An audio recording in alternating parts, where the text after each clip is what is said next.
Kalaulah di zaman nabi-nabi sebelum kita ini, sebelum Nabi Muhammad ini, kalau mengingkari perintah Allah, banyak azab yang datang, Pak. Banyak peringatan-peringatan Allah.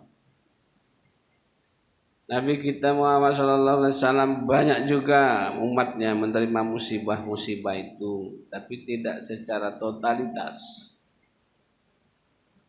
Kalau nama Nabi Nuh totalitas, tinggal yang masuk dalam perahu itu yang selamat. Selebihnya dihabiskan oleh Allah Subhanahu wa taala. Sebenarnya peringatan-peringatan itu jadi pembelajaran kepada kita untuk lebih taat beribadah kepada Allah Subhanahu wa taala. A'udzu billahi minasy syaithanir rajim. Bismillahirrahmanirrahim. Assalamualaikum warahmatullahi wabarakatuh. Alhamdulillahi rabbil alamin. Wal aqibatu lil muttaqin. Asyhadu an la ilaha illallah wahdah la syarikalah. Wa asyhadu anna Muhammadan abduhu wa rasuluh la nabiyya ba'da. A'udzu billahi minasy syaithanir rajim. Bismillahirrahmanirrahim. Wa ma khalaqtul jinna wal ins illa liya'budun. Bapak dan Ibu, saudara-saudara sekalian yang saya hormati, marilah kita bersyukur, alhamdulillah. Doa dan salam semoga Allah limpahkan kepada Nabi kita Muhammad sallallahu alaihi wasallam. Bapak dan Ibu, kita tidak merasa bosan-bosan untuk senantiasa menambah wawasan kita kaitan dengan ajaran Islam. Malah makin diulang, makin diperbaharui, makin kokoh keimanan kita. Ketika iman itu sudah kokoh, ada harapan apa yang diperintahkan oleh Allah itu tidak banyak alasan tidak melakukannya.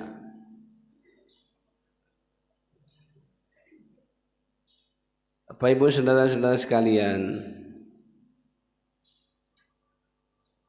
Nabi kita Muhammad sallallahu alaihi wasallam memantapkan rasa keyakinan itu lama. Iman itu didasari oleh keyakinan yang kokoh. Malah awal-awal Nabi membina umat itu belum disuruh melaksanakan ibadah. Malah yang lebih digenjot oleh Nabi itu adalah kaitan dengan keyakinan. Iman kepada Allah Subhanahu wa taala. Misalnya saja, kalau iman tidak kuat, kunjungan ke kuburan itu membuat sikap kesyirikan kepada Allah. Maka awal-awal tidak dianjurkan oleh Nabi. Khawatir nanti kalau sampai di kuburan malah meratap malah lebih jauh meminta-minta, dan hal itu masih ada terjadi. Apa contoh? Kalau ada seseorang mau nikah misalnya, pergi ke kuburan minta izin dengan nenek moyang, minta izin dengan wong tua yang sudah meninggal.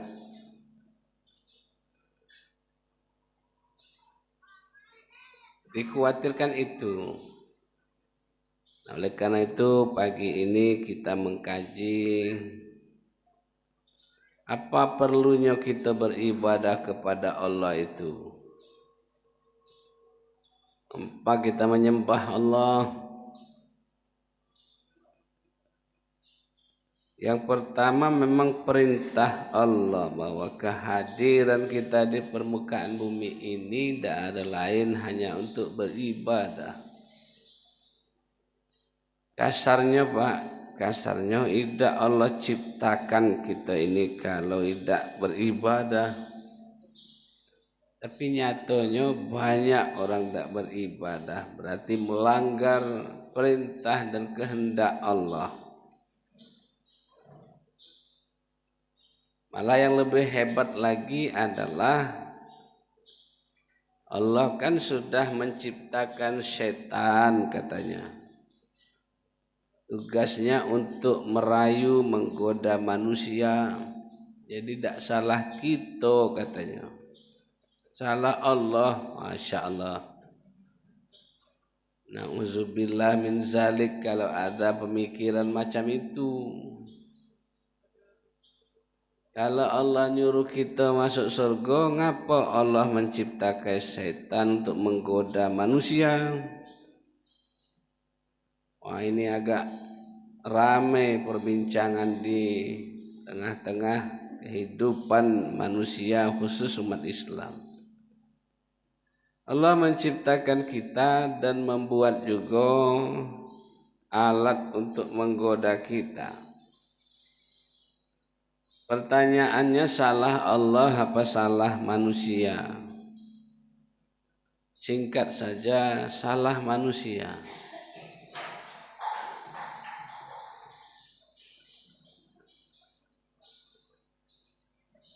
Beberapa pengajian saya sampaikan bahwa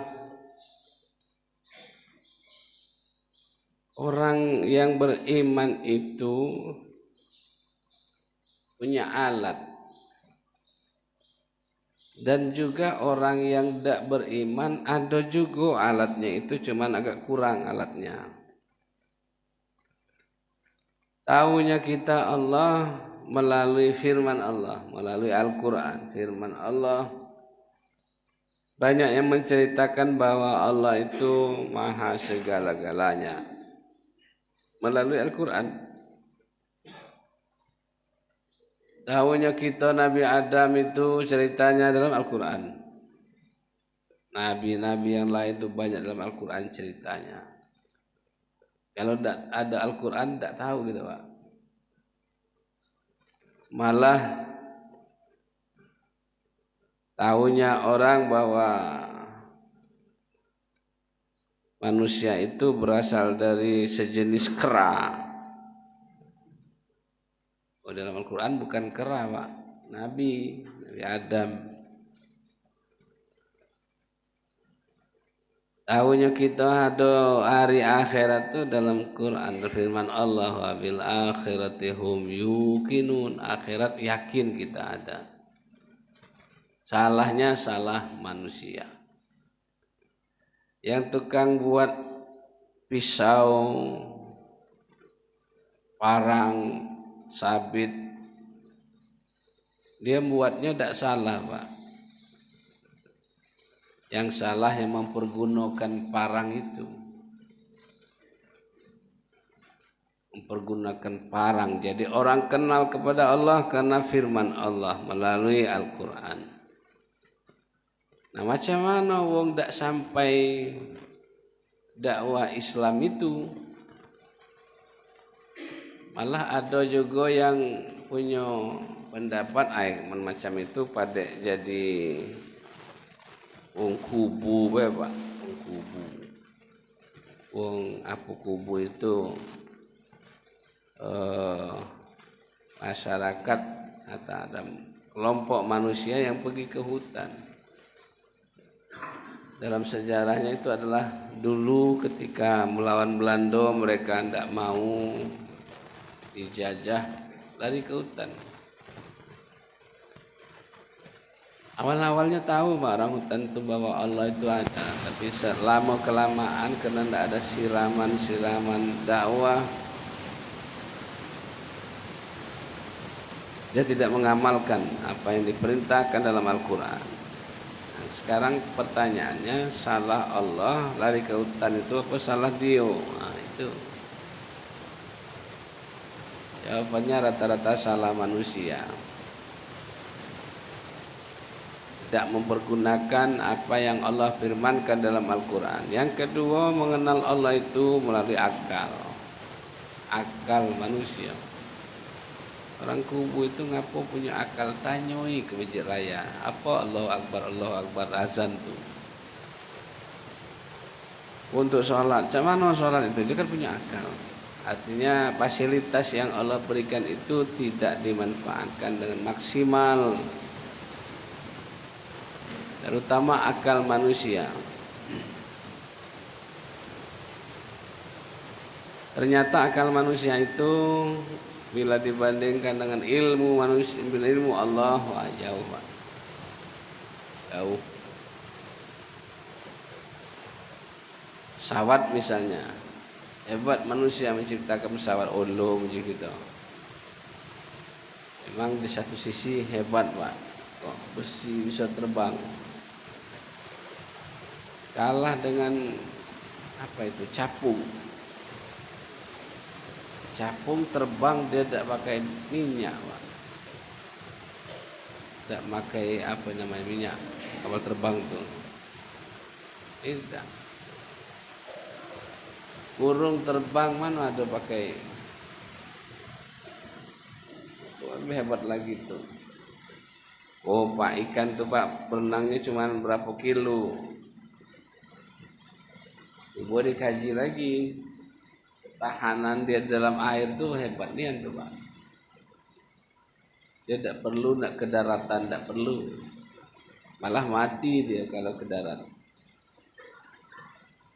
Baik Ibu yang saya hormati, karena itu dengan alat yang Allah berikan kepada kita, firman Allah melalui Al-Quran, akal yang diberikan oleh Allah, tambah lagi perasaan, tambah lagi apa namanya, alam semesta ini jadi guru, jadi pembicaraan terhadap kita tentang alam ini.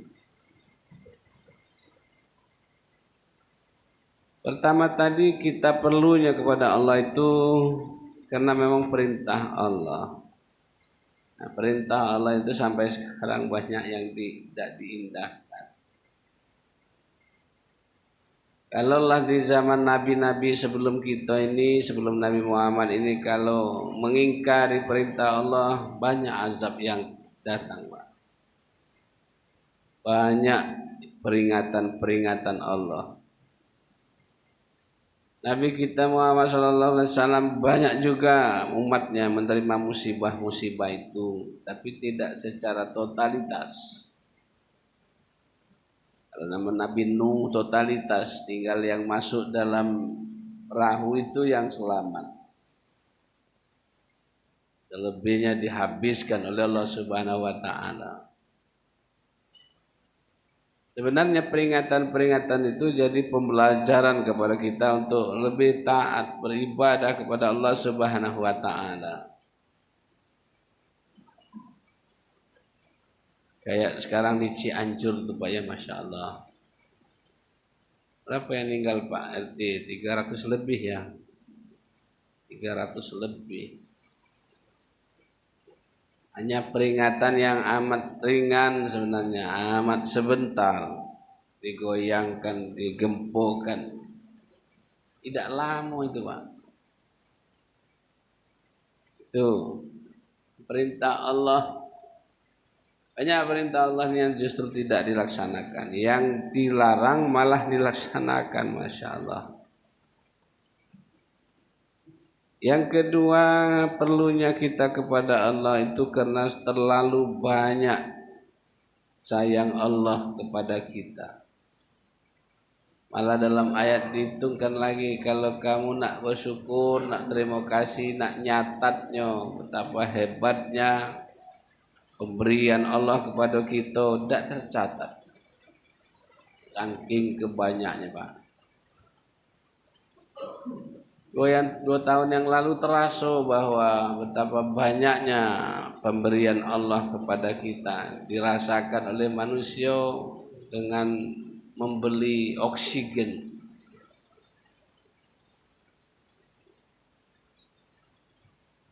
Masalah oksigen kemarin itu kan agak ramai dibicarakan. Dia langka, mahal pula.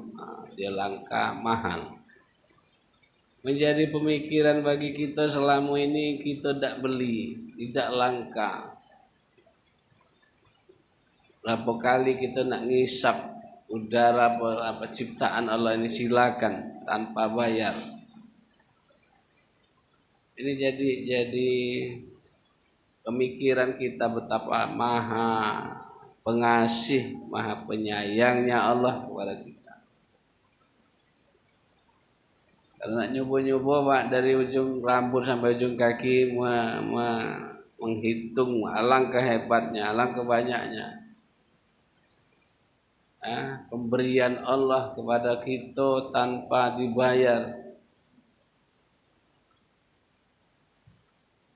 Coba tanya Pak, yang tidak punya rambut atau yang botak itu, dia macam mana usaha supaya tumbuh rambut itu? Usaha, nemu dokter, nemu segala macam, gara-gara nak numbuhkan rambut yang di kepalanya. Otak manusia nih Pak, ada nak belinya sekian miliar, tidak aja Pak. Yang sudah dilakukan oleh para dokter itu sekarang ganti mata, baca. Atau orang yang baru meninggal, tapi jangan lama Pak, baru meninggal itu dicungkil katanya, dipindahkan ke mata orang yang perlu. Lado jantung, lado di operasi, di bedel, tapi itu mahalnya bukan main Pak, mahalnya bukan main. Yang ada dalam diri kita ini hebat lagi, khusus kita Pak, khusus kita ini apa yang masuk digilingnya itu, wah hebat. Menurut catatan bahwa manusia inilah yang banyak konsumsi tentang ciptaan Allah itu.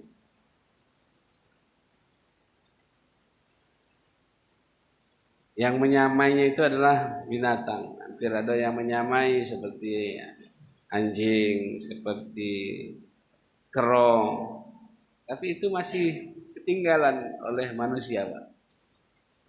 Kero yang di hutan itu, di hutan nian itu tidak makan pempek, Pak. Yang di hutan nian itu, kecuali kabarnya daerah Jogja dan sekitarnya itu banyak Pak kero minta kepada manusia. Banyak beruk itu naik ke rumah warga. Kalau di Sumatera Barat itu bukit tinggi itu Pak ya. Kita sedang pegang makanan cus. Paling-paling yang dekat-dekat perkotaan itu yang banyak makan, menyamai makannya manusia. Kalau di hutan ini tidak Pak dia. Di hutan tidak ada makan pempek dia. Tidak ada makan. Di bukit tinggi makan apa itu dia? Goreng-gorengan. Yang lebih banyak kita manusia Pak. Hitunglah coba. Ikan di laut itu, benda di laut itu banyak dimakan oleh manusia. Ciptaan Allah yang hebat lagi adalah kelapa, diproses sedemikian rupa Pak. Wah, membuat manusia makannya bertambah. Makannya bertambah gara-gara kelapa, santan. Syukuri itu atas nikmat Allah. Nah inilah Nabi kita Muhammad SAW ditanya oleh istrinya Aisyah, ya Nabi, Nabi kanlah dijamin masuk surga ya Nabi. Ngapo kok ibadahnya sampai terbengkak-bengkak kaki itu sholat tuh? Lama Pak Nabi itu, lama tegaknya.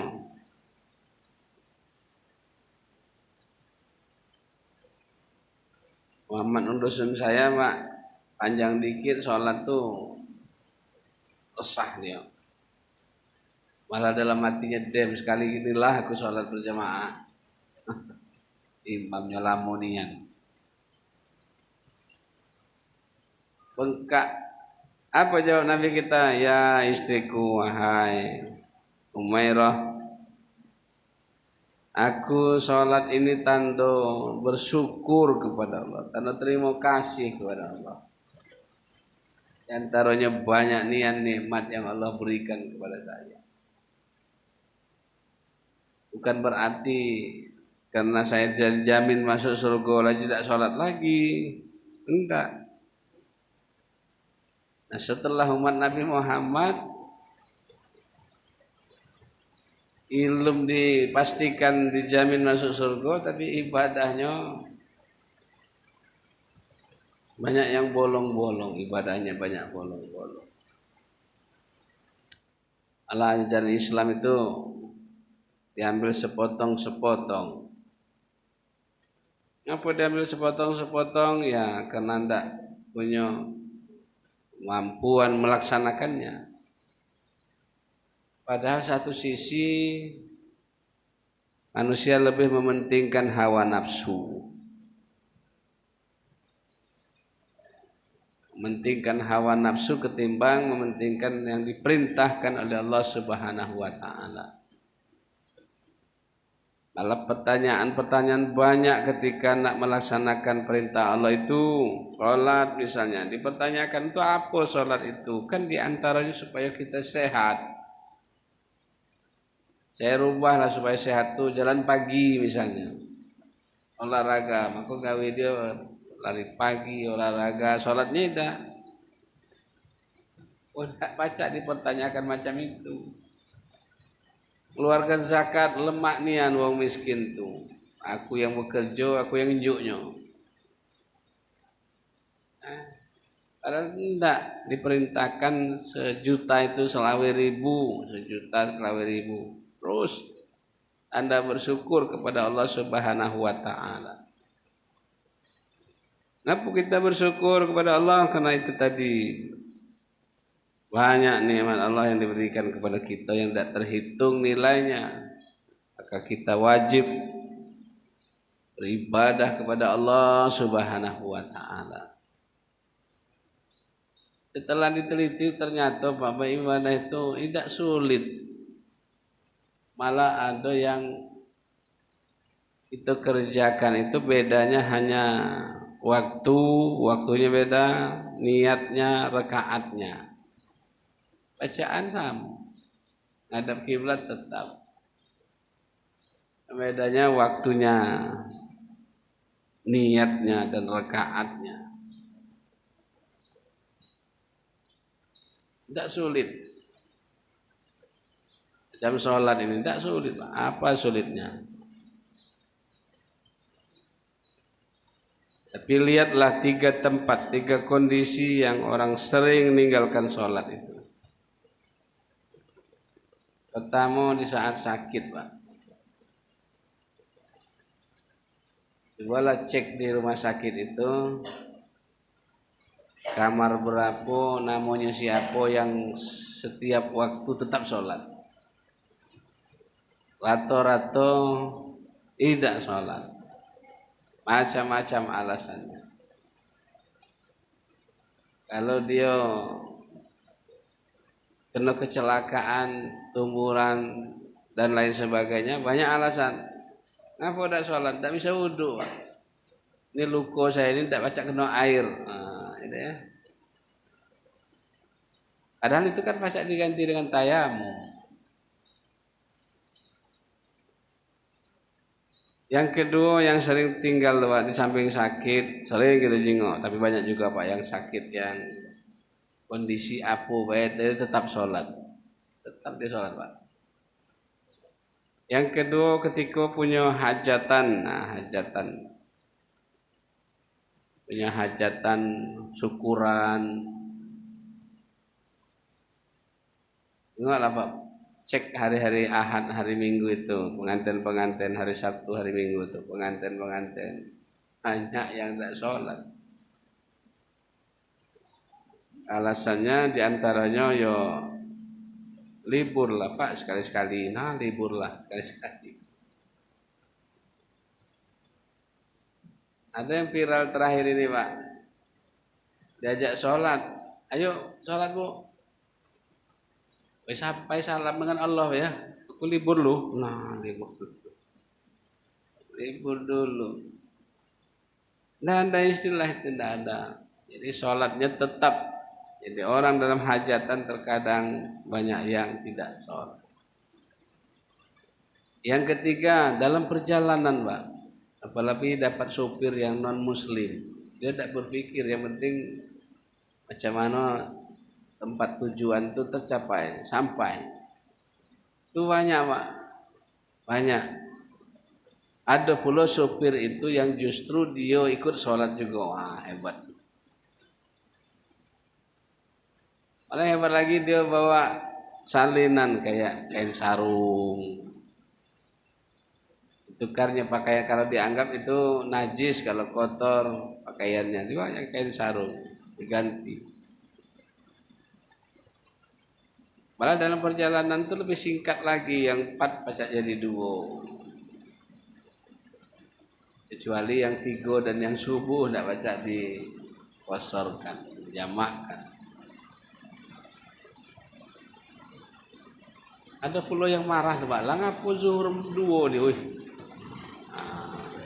Ngapa zuhur nih 2 ini? Kan 4 katanya. Itu kan ada kajian yang dibolehkan, malah dia mau Nabi sombong wong itu kalau tunjuk keringanan malah tidak dilaksanakan. Dalam perjalanan Pak ya, dalam perjalanan yang tujuannya adalah syiar Islam. Tapi kalau tujuannya bukan syiar Islam itu pun dipertanyakan.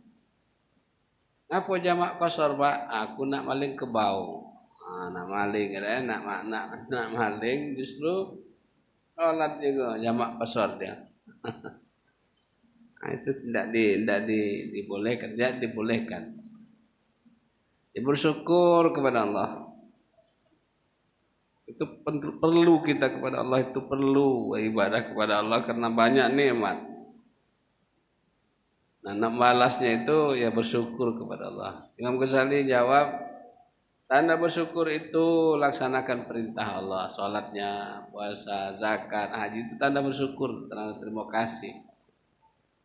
Jadi kalau orang tidak sholat itu tidak terima kasih kepada Allah tuh.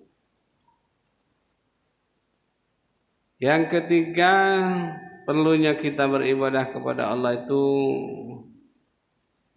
kita sudah mengikrarkan janji walaupun ikrarnya lupa gitu Pak. Kapan ikrar itu? Sebegitu kita lahir oleh orang tua kita diikrarkan. Asyhadu an la ilaha illallah wa asyhadu anna Muhammadar Rasulullah. Berjanji kepada Allah. Diperbaharui lagi janji itu ketika mau nikah. Suruh syahadat diperbarui lagi ketika nak meninggal. Banyak orang nyebut la ilaha illallah, la ilaha illallah kepada sakaratul maut tadi diperbaharui. Lalu kita berjanji kepada Allah Subhanahu wa taala. Tengok janji pemuda dulu Pak, janji tanah air satu, tanah air Indonesia. Berjanji dia, berikrar. Ada orang yang tidak mengaku NKRI kan dipermasalahkan. Kenapa? Janji itu satu tanah air kita Indonesia, bahasa Indonesia. Janji kepada Allah Subhanahu wa taala. Yang berikutnya adalah kita beribadah kepada Allah itu bukan mengharapkan sebenarnya, tapi justru karena itu kita dihindari. Kan ada wa'ad, ada wa'id, janji baik dan janji buruk. Apa janji baik Allah? Yang beriman, beramal soleh, masuk surga dia. Kan janji Allah, bukan kita. Allah yang menerangkan. Wasyiril ladzina amanu wa amilus solihat anna lahum jannah tajri min tahtihal anhar. Wahai Muhammad, kasih tahu dengan hambamu orang Islam. Wasyiril ladzina amanu, kasih tahu orang yang beriman, beramal soleh.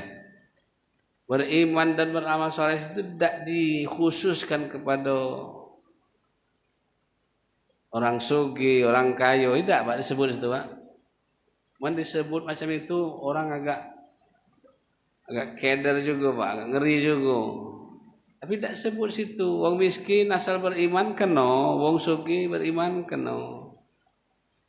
Asal dia amanu wa amilus sholihat. Dua ikut itu amanu wa amilus sholihat. Tidak disambung situ. Amanu wa amilus sholihat orang sugi tidak. Amanu wa amilus sholihat orang miskin tidak. Miskin kaya keadaan apapun asal dia amanu wa amilus sholihat. Annalahum jannah, bagi mereka surga. Malah ada di masa para nabi dan sesudah tidak jauh dari masa nabi itu khalifah sahabat setelah membaca banyak penjelasan baik dalam Al-Quran maupun hadis Nabi, ngeri dia kalau menjadi orang yang suki, ngeri dia. Jadi orang yang sugi malah dia menjadi sombong misalnya, ngeri dia. Orang yang sugi malah tidak perhatian kepada masyarakat yang lemah, takut. Beda dengan sekarang. Beda sekarang yang penting jabatan dapat dulu, soal kayo miskin urusan aku. Beda cara berpikirnya. Dan bagi orang yang tidak melaksanakan perintah Allah itu, maka neraka, masya Allah. Adalah neraka itu disuruh oleh Nabi kita berlindung dari siksaan neraka. In azabi jahannam.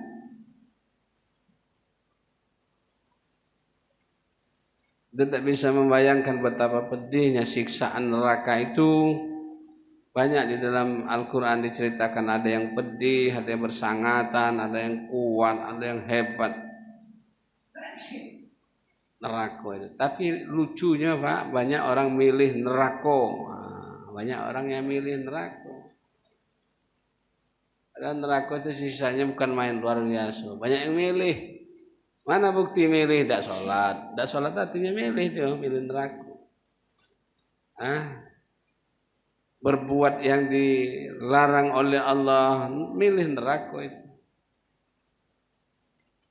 Kalau orang milih surga kan apa yang diperintahkan dilaksanakan. Itu hebatnya Allah, subhanahu sayangnya Allah kepada kita. Perintah Allah itu ada yang tidak sesuai dengan kemampuan kita, boleh tidak dilaksanakan.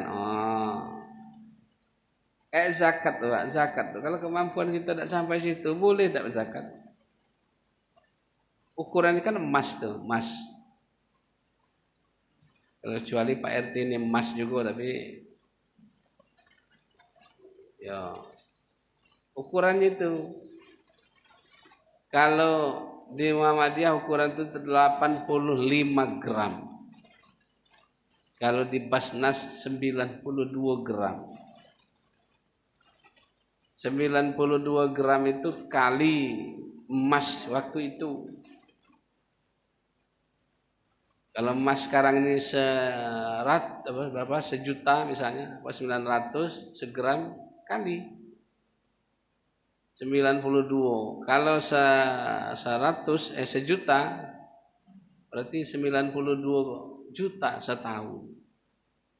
Setahun 92. Oh, kalau saya itu banyak hendak baca zakat lah, itu tadi perintah Allah yang justru tidak sesuai dengan kemampuan dia, tidak diperintahkan. Naik haji tidak punya kemampuan, tidak usah naik haji. Jangan pula kaget gara-gara perintah Allah cek itu nak dilaksanakan yang rumah dijual. Rumah satu-satunya itulah rumah dijual, bini dijual. Nah, kalau bininya 4 jual 3 lumayan ya. Ini sikot lah. Nak jual ngapa jual? Aku nak naik haji, perintah Allah.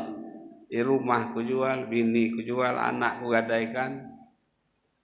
Artinya saat itu tidak diberi kemampuan kepada kita, malah itu tidak dilaksanakan juga tidak apa-apa. Yang rutin kita nih Pak, sholat 5 waktu sehari semalam paling yang rutin perintah Allah.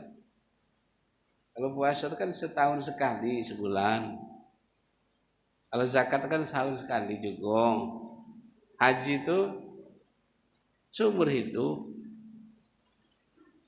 Malah ada penjelasan Nabi, kalau laba ulang-ulang naik haji itu, dem duit naik haji tunjuk dengan orang miskin sekitar kita, keluarga kita. Ada pengecualian Pak, tapi itu juga harus dikaji dengan benar-benar. Ada yang sampai 30 kali naik haji, Masya Allah. Ternyata dia pembimbing Pak ya. Ya pembimbing itu jangan perlu sampai 30 kali, sekali dulu, enak ya. Laba puluh-puluh, tunjuk uang puluh. Kau nak merasanya juga, enak ya. Tuh, jadi ini perlunya kita beribadah kepada Allah itu. Karena memang pertama perintah Allah dalam surat Az-Zariyat 56. Kita bersyukur kepada Allah dalam surat Ibrahim ayat 7. La in syakartum la azidannakum. Ilah, sudah itu janji kita, sudah bersyahadat. Kita berjanji bahwa tidak ada Tuhan yang wajib kita sembah kecuali Allah. Kemudian yang berikutnya bahwa ada janji baik, ada janji buruk. Janji ini pasti Allah akan kabulkan. Innallaha la tukhliful mi'ad. Tidak disia-siakan oleh Allah bagi orang yang beriman dan beramal soleh. Karena diperkirakan orang yang beriman dan beramal soleh itu sudah gigih melaksanakan perintah Allah. Kayak jemaah kita nih Pak ya, gigih tiap hari